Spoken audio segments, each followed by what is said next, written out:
Beleza, galerinha? Tudo bom? Boa noite para vocês. Aqui é o professor Pedro, tá? E a gente está aí, então, iniciando a nossa aula 10 do conteúdo de Geografia B, beleza? Nessa aula de hoje, a gente vai entender a origem do Estado-nação, tá? E como que esse Estado-nação ele se desenvolve, como que ocorre a soberania e o federalismo no Brasil, beleza? Mas antes da gente chegar na nossa atualidade, a gente sempre precisa fazer o quê? Um apanhado histórico para entender o que ocorreu lá no passado para as formações atuais que a gente tem de soberania, administração e de Estado, beleza? Antes de mais nada, uma coisa que a gente tem que ter muito importante na nossa mente é que os países eles se formaram há muito pouco tempo, tá, gente? Coisa de 100, 150 anos atrás, correto? Antes disso, igual a gente vai ver nos outros modelos, eu não tinha essa característica igual eu tenho hoje de administração de Estado, beleza?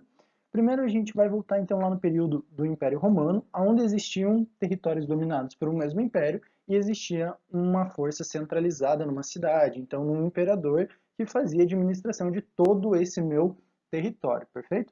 Como vocês sabem, o Império Romano ele vai cair lá por volta de 493, se não me falha a memória, em duas regiões que eu tinha, o Império Romano Oriental e Ocidental. Cai a região ocidental por conta das invasões bárbaras, correto? A região do Império Oriental que forma e dá base ao Império Otomano, né? Que a gente tem lá então os bizantinos que ficam até mais ou menos 1600 e pouquinho agora, 1400 e pouquinho, agora não lembro certinho, peço desculpas, tá? Porém, a gente sabe o quê? Que cai, então, o lado ocidental por conta das invasões bárbaras e muito dessa população que ocupava, então, essa região onde eu tinha um poder centralizado foge para as regiões de campo, correto?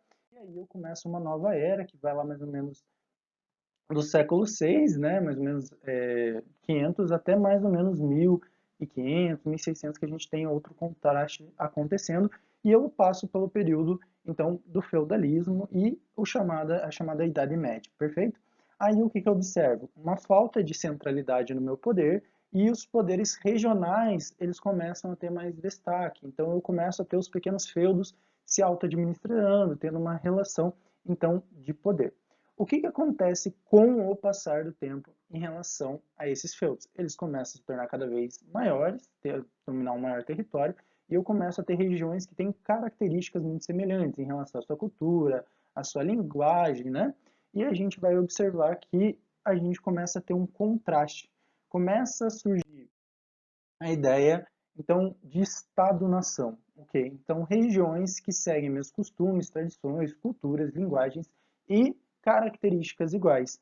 E a gente vai observar que surge, sobe ao poder, a ideia do monarca. Tá?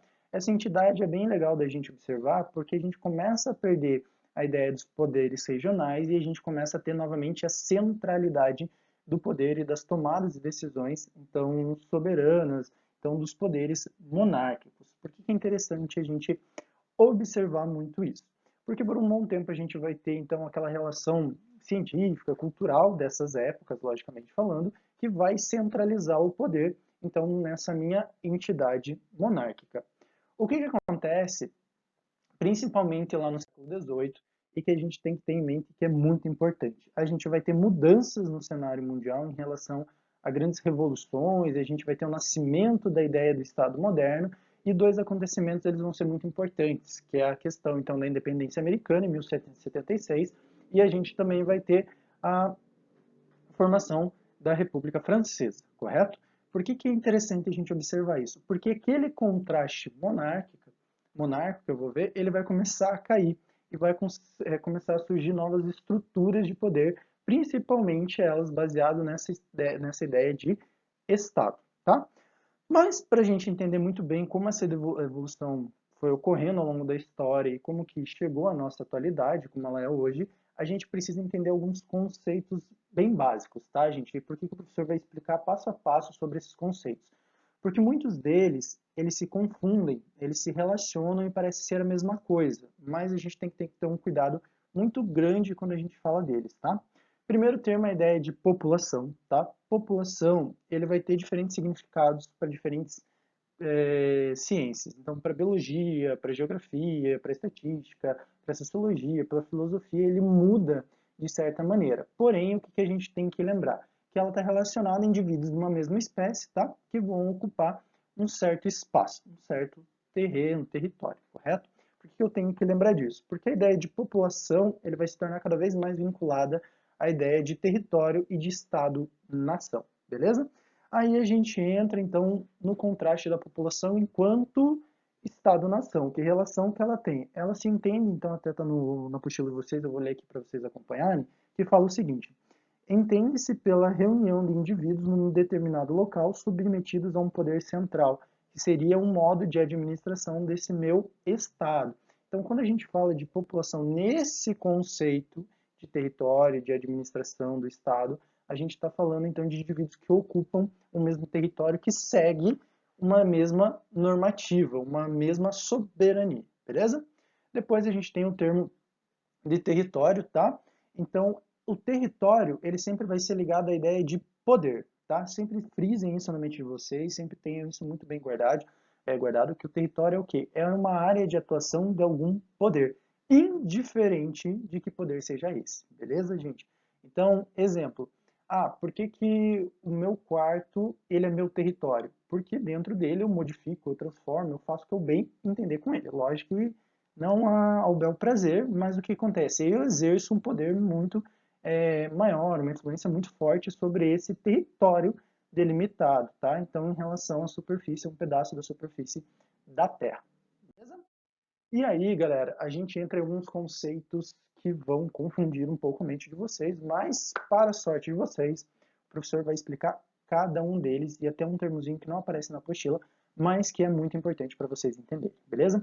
Galera, a ideia de Estado, tá? Sempre que vocês verem essa terminologia, esse conceito, ele está se falando, ele está retratando a um modelo de atuação do poder, indiferente do modelo que seja dentro desse Estado. Então, exemplo, no Brasil a gente tem um modelo federativo, a gente tem um Estado democrático, então democrático social, que se preocupa com todos os indivíduos. Eu tenho em outras regiões do mundo ditaduras, eu tenho monarquias. Indiferente do modelo, a gente observa que quando um território ele está sendo administrado, exercido por um tipo de poder, esse poder a gente utiliza, essa administração, a gente utiliza o termo Estado. O Estado se refere ao modelo, indiferente de qual modelo seja esse modelo administrativo, beleza? Soberania, a gente está falando do exercer o poder dentro desse território. Então, eu tenho um território lá, que eu falei para vocês, o quarto de vocês. Se vocês modificam, se vocês atuam, se vocês têm poder e transformam esse ambiente, ou fora até mesmo dele, como seja a maneira como vocês tratam o ambiente fora dele, a gente está entendendo que vocês estão atuando com uma certa soberania. É o fato do meu Estado estar atuando, é o fato do poder sendo exercido dentro do meu território ou da maneira como eu exerço ele fora do meu território. Então, exemplo, as políticas, as atitudes que um presidente, que um parlamento, que um primeiro-ministro, que um ditador que seja, que qualquer pessoa tenha em relação ao seu território ou em relação às relações internacionais, a gente está falando numa soberania, num modelo de soberania, tá bom? É bem importante lembrar disso, porque soberania se refere ao poder. O Estado, eu estou falando do modelo administrativo dentro de um território. E aí, galera, a gente entra num termo bem importante, que é o termo de nação. Esse termo ele é facilmente confundido, tá? Então tomem cuidado, porque o termo de nação não necessariamente ele quer dizer que eu tenho que ter um vínculo obrigatório com um território. O que o professor quer dizer com isso? Ele vai ser um termo muito relacionado ao território, tá? Então uma região onde eu tenho uma população. Porém, o conceito de nação ele também está vinculado à ideia cultural e de costumes, de atitudes do dia a dia, de uma relação social acontecendo. Então, exemplo. Se eu pegar e perguntar para vocês, a gente tem a nação atleticana.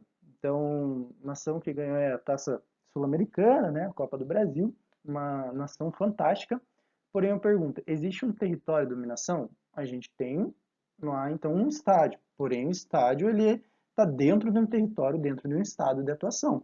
Porém, eu observo indivíduos que têm uma relação enquanto grupo e que representam o mesmo rito, os mesmos costumes, uma mesma tradição.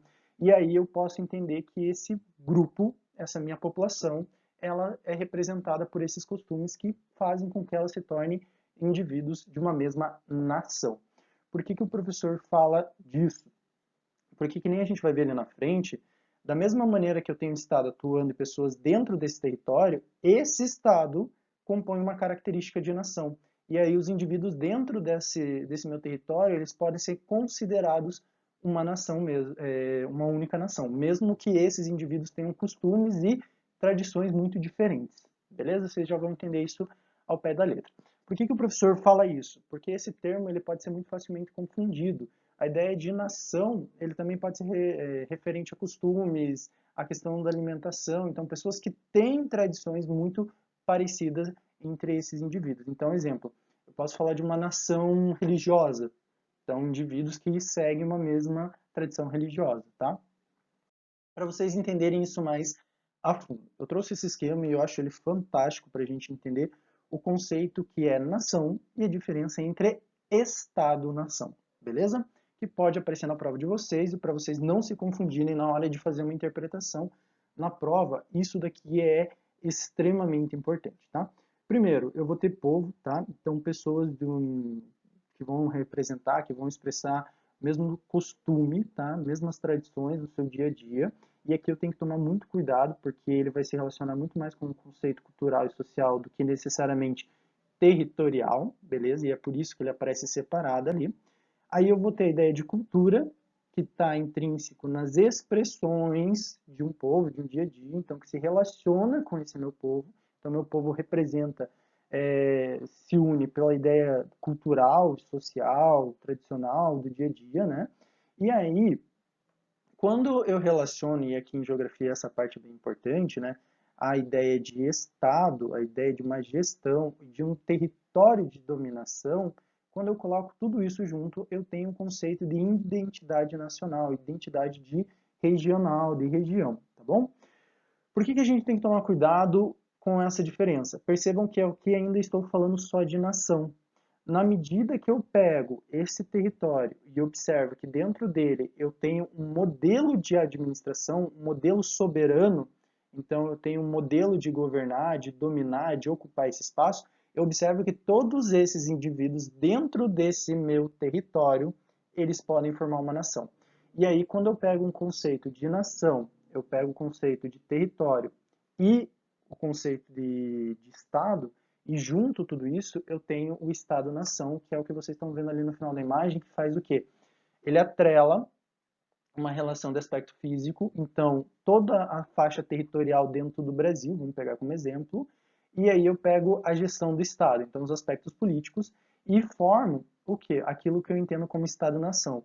Por que o professor está falando isso? Porque indiferente dos ritos dos meus grupos, diferente das minhas características culturais, indiferente da minha religião ou da sua, indiferente da religião de todos, todos que nascem dentro desse território com esse tipo de gestão são fadados a ter como indivíduos de uma mesma nação. E dentro dela a gente entende que é um Estado-nação, tá? É uma coisa um pouco complicada de entender, mas a gente consegue ao pouco nessa caminhada e diferenciando eles. Porque isso, se eu tenho só a nação, eu necessariamente não preciso atrelar ele à ideia de território, tá bom, gente? Exemplo, eu tenho a nação judaica, então eu tenho todos os descendentes judeus antes de 1947, com a formação de Israel. O que acontece? Eu não tinha um território, mas eu tinha um povo, eu tinha uma cultura, eu tinha aquilo que poderia ser considerado uma nação. Eles tinham uma identidade própria, até hoje tem, né? E o que acontece? Na medida que eu tenho um território, eu delimito um território, correto? E aí, nesse território, eu tenho um modelo de gestão. Essa gestão já obriga esses indivíduos a seguir uma mesma legislação, o mesmo poder. E aí eu identifico o quê? Que todos que nasceram ali têm essa característica em comum. Então, relaciono eles a uma ideia de nação. E aí, juntando esses dois, eu conceituo a ideia de Estado-nação, beleza? Isso é uma coisa um pouquinho complicada, tá, gente? Mas com o tempo vocês vão entendendo essas diferenças e isso é muito importante na hora de fazer a prova. Por quê? Porque quando eu falo somente do povo, da população, necessariamente eu não preciso falar de uma delimitação territorial, como o professor colocou o exemplo dos torcedores de futebol. Então, exemplo, tem um estádio? Tem, mas o estádio está dentro de um território de um país, correto? Não existe o território, o país, vamos supor, Atlético Paranaense ou Curitiba Futebol Clube ou Paraná Clube, entendeu? Existe o quê? Torcedores de uma mesma nação, que é a nação brasileira, porém que tem características diferentes que colocam ele dentro de uma outra nação cultural, beleza? Isso é bem importante da gente entender. Dando continuidade, o que a gente tem que lembrar, e aqui é bem importante, que existem modelos de soberania, existem modelos de atuação do meu poder, existem modelos de Estado, beleza, galera?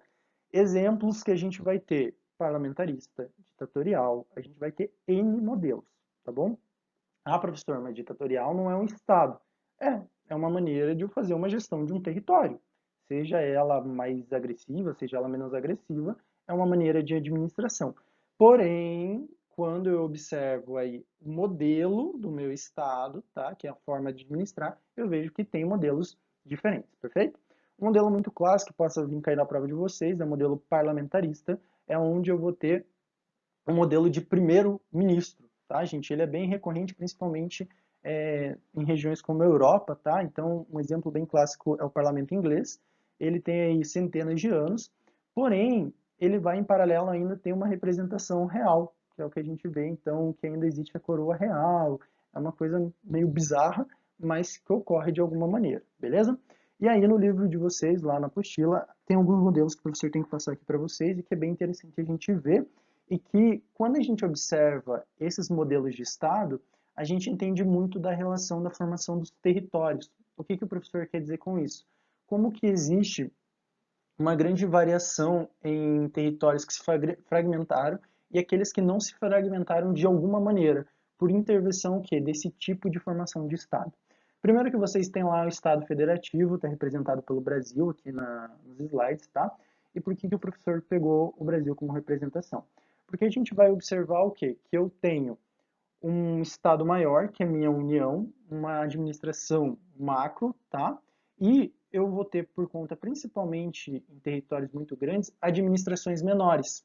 No caso do Brasil, o que eu tenho? Eu tenho as unidades federativas, que são os meus estados, que também vão ter prefeitos, vão ter governadores, vão ter Câmara de Deputados, então vão ter regiões menores que também vão fazer leis, que vão fazer um poder sobre essas regiões, correto?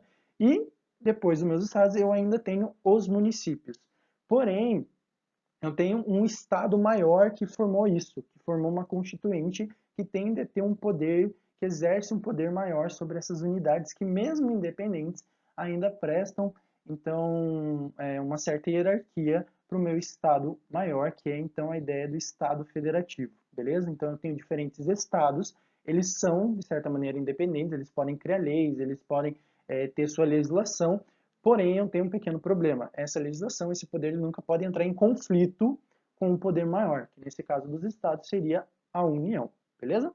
Depois eu tenho os estados unitários, tá? E aqui o que eu observo? Geralmente aqueles países que são muito pequenos não precisam ter essa mesma dinâmica que eu vejo nos estados federativos, que é o quê? Eu tenho um estado maior, que é então o estado-nação, né? Estado nacional, e aí o que acontece? Pelo meu território ser menor, ser pequeno, eu não preciso criar outras instituições de poder. Então, exemplo, a gente tem lá, então, o poder da União aqui no caso do Brasil. E aí ela pode decretar leis, então ter toda a sua questão legislativa, executiva e legislativa. O que acontece? Quando a gente entra na esfera Estado, o Paraná também tem esse poder. Então ele também pode criar leis, ele também tem uma administração com essa relação dos três poderes. Quando eu observo países muito pequenos, eu não preciso ter essa relação de estados. A própria União consegue fazer a administração de todas as minhas sub-regiões. Então, um exemplo, eu tenho um país como a Lituânia, a Estônia, tenho Bangladesh, tenho regiões bem pequenininhas, não que elas sigam esse modelo, mas o professor está falando em questão territorial, onde eu não preciso da formação de novas administrações. Eu posso ter regiões menores, que, lógico, tenham ali uma certa relação com o Estado, porém eu não preciso dar necessariamente independência para que eles criem leis, para que eles façam uma gestão nas três faixas de poder. Eles simplesmente vão fazer uma administração local mais prática e vão se reportar direto ao Estado, mas eles não têm essa autonomia que a gente vê na questão dos estados federativos, nas unidades federativas, como o professor falou. perfeito? E por último, a gente tem o conceito de estados confederados. Aqui é bem importante porque a gente tem nitidamente a maior representação dela na nossa história, que é a formação dos Estados Unidos. Como vocês sabem, os Estados Unidos se tornou independente em 4 de julho de 1776. E como que foi a formação dos Estados Unidos? Você tinha lá, primordialmente, as 13 colônias, correto? E o que aconteceu? Para se libertar, então, daquela relação metrópole-colônia que eu tinha com a Inglaterra, essas 13 colônias, onde cada uma era independente, se uniu para formar uma constituinte. E aí você tem uma unificação, uma formação de um Estado maior, só que, diferente do que a gente observa nas unidades federativas, igual ao exemplo do Brasil, esse Estado maior não tem tanta autonomia e não tem tanto poder sobre meus estados formadores, tá? Então, a questão dos estados confederados. Por que o professor retrata isso? Porque a gente vai observar nos Estados Unidos uma relação estadual muito diferente de poder. Às vezes as pessoas falam assim, mas a Constituição americana tem lá poucos tópicos. Tem, se eu não me engano, 27 tópicos. É pequenininha. Por que a do Brasil tem que ser gigantesca? Porque a formação americana, ela se deu de diferentes unidades para uma maior, diferente do Brasil que veio de uma coisa de cima para baixo. Se você pegar as constituições estaduais americanas, de estado para estado, você vai observar que as constituições deles também, de estado para estado, são muito grandes, porque levam em consideração muitas coisas. Porém, o que acontece? Como eu tive uma formação pequena para uma coisa maior, você tem uma relação totalmente diferente. Por que é interessante a gente observar isso ao longo da história, tá, gente? Aqui eu peço para vocês fazerem uma análise em relação à América Latina. Quando a gente observa a formação de muitos países que se tornaram independentes, principalmente no século XIX, a gente vai ver que se fragmentou muito o território. Então, aquilo que eram países antes, que antes de ser como, países como Peru, Chile, Equador, Colômbia, Venezuela, eles eram um território único. Só que por conta dessas características diferentes, dessa diferença administrativa, dessa outra relação e dessa formação que não unificou isso, fez com que eu tivesse a fragmentação em pequenos países. No caso do Brasil, essas fragmentações iriam acontecer dentro dele também. Porém, a formação por meio de um Estado maior, de uma maneira lógica, por força, fez com que não ocorressem essas fragmentações. Então, baianagem, acho que é baialada, desculpa, professor, agora sem querer não tá lembrando o nome, tá? Confederação do Equador, a gente tem a Revolta Farroupilha, a gente vai ver até na nossa atualidade o que? Movimentos separatistas, por conta dessa diferença, por esse ideal de que uma região pode ser economicamente mais ativa ou não, que historicamente é retumbante, porque você vai ver que essas regiões elas mudam ao longo da história. Então, o que muita gente observa hoje no Sul falando e Sudeste que são as regiões potenciais ou que desenvolvem o país, a gente não observa que no passado era o contrário. A gente tinha outras regiões que traziam mais riqueza para o país. Então percebam como essa formação maior tende a ter outra relação em relação ao território. O que o professor quer dizer com isso? Se a gente talvez não tivesse essa formação do Estado maior, que por assim dizer, que tem uma dominância maior sobre as unidades federativas, talvez o nosso país hoje não seria como a gente conhece e teria provavelmente se fragmentado. Por que nos Estados Unidos a gente não vê isso? Porque você teve unidades, correto, que se uniram para um ideal. Aqui não, a gente teve um ideal maior que se formou para tentar não ter essa perca de território e para manter essa soberania territorial, beleza? Isso é um ponto de vista, é uma coisa que influenciou, não quer dizer que foi a única coisa para fazer com que o território se mantivesse, tá, gente? Tomar cuidado com isso. Até exemplo, a gente pode ver como nos Estados Unidos também tive revoltas separatistas, que foi, e aqui a gente tem que tomar cuidado na hora de relacionar, a questão da guerra da secessão, tá? Então a gente tinha os estados confederados, que eram os estados do sul, que tinham uma outra relação econômica e que queriam independência, mas aqui é bem interessante, perderam a Guerra da Secessão, que se eu não me engano teve um período de 5 anos, acho que 1861, se não me falha a memória, até 66, 65, desculpa se eu estiver errado. E aí o que acontece? A gente vai observar o quê? Que perdeu e por conta disso os outros estados mantiveram essa dominação, mas sempre um grupo de estados contra outro e não uma unidade federativa maior que manteve isso, que controlou isso, beleza? é bem importante a gente observar esse tipo de coisa, tá? Eu vou ter outros modelos de Estado, então, como ditaduras, tá? E que ainda se mantém na nossa atividade cotidiana, beleza? Galerinha, espero que vocês tenham gostado, tenham tirado dúvidas. Sempre lembrar que no caso do Brasil também, aonde que surge a nossa federação? Lá em 1889, tá? Com a formação da República, até antes a gente era Império, e aí a República também vai tentar amparar essas revoltas internas, beleza? Lembrando que antes disso não era essa dinâmica, era a dinâmica de Império, beleza? Essas unidades federativas que mudaram ao longo do tempo, que sofreram novas constituições, tá? Mas que tem essa ideia federativa, unidades federativas que vêm de uma parte maior para diferentes unidades menores de administração, beleza?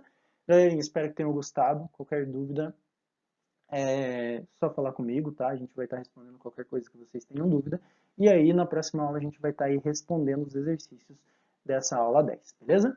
Galerinha, grande abraço para vocês. Vejo vocês na próxima aula. Até mais, galerinha.